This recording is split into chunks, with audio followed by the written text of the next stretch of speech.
Hello, welcome to another episode of Diary of a Nigeria Wedding Planner. Thank you. So we know that you are the CEO of Heiress Hospitality Services. Yes, please. And we are here to ask you some questions. The very first will be that we want to know what's the most challenging event you've ever planned and how did you handle it? Okay, so I wouldn't say that there is one most challenging event because we face challenges like every time. So I will just mention a recent one that we had like last year. There was this couple where we had to. Okay, there was this couple that they refused to.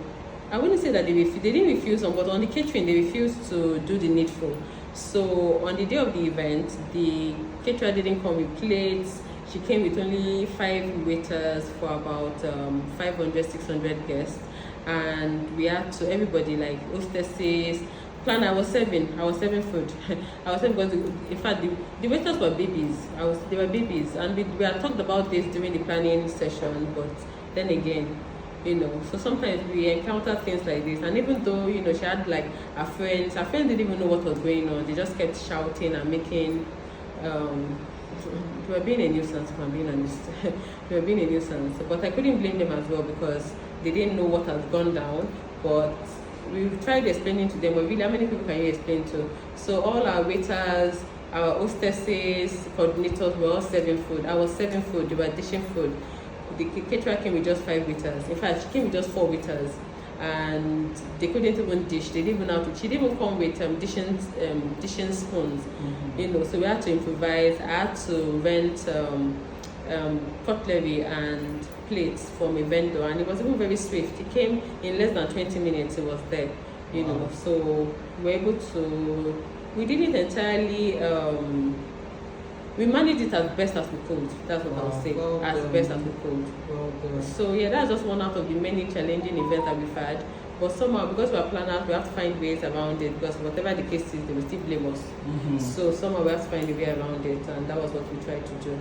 All right, thank you. Which brings me to the second question. Okay. What will you do if a crucial vendor backs out right before the event, say like 24 to 48 hours? I think we've had that before. In this case, it was even the all.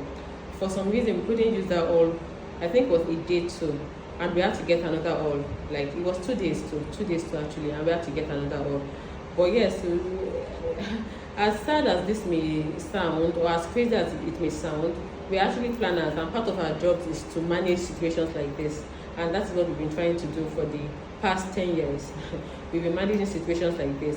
Whether we like it or not, we have to find a replacement. We've had this happen to us like times without number. We've had to replace vendors. In fact, we've had to replace vendors on the day of the event. We've had an event where the photographer didn't show up.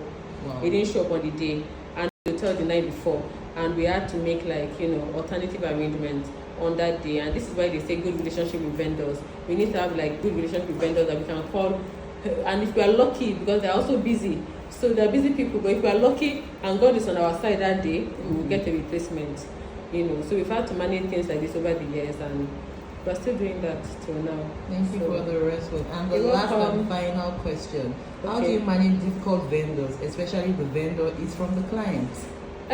So most times I believe in mutual respect. I believe that if I respect you, you should respect me back. I think it's only fair that you respect me back. So I try to, and I tell my team as well, we try to talk to vendors in a way that they wouldn't feel like they are being dictated to. Most of the time, when vendors don't want to cooperate with planners, it's because they believe that planners, or they have a certain image in their heads. They feel like planners are disrespectful, they are rude, and which is mostly true. I know that some of my colleagues can be rude, but then again, sometimes it is not because they want to be rude. Some vendors can be very annoying, but as much as possible, we try to relate with them like we're relating to one of ours. And most times we always have like positive feedback or responses from them. So I believe that in the way you react and interact with them, they would also like feel like they should return the favor. So most times that is how we're able to handle them. And if we are not able to handle them, we always ensure that we send a memo. Is that what you call it now? We send a memo to the clients like a week to the wedding, explaining to them the vendors have been difficult throughout the planning process, so that they understand that if anything goes wrong on the day, we've explained it before, we've told them ahead of time that these are the vendors that are not being cooperative, and All right, thank you so much. We thoroughly welcome. enjoyed having you on this You're episode. welcome. You're I will look welcome. forward to seeing you some other time. Yes, please, and thank you so much for inviting me. It was such an honor. Thank you so much. Thank you. Enjoy the You're rest of your welcome. day. And you too. Bye. Bye.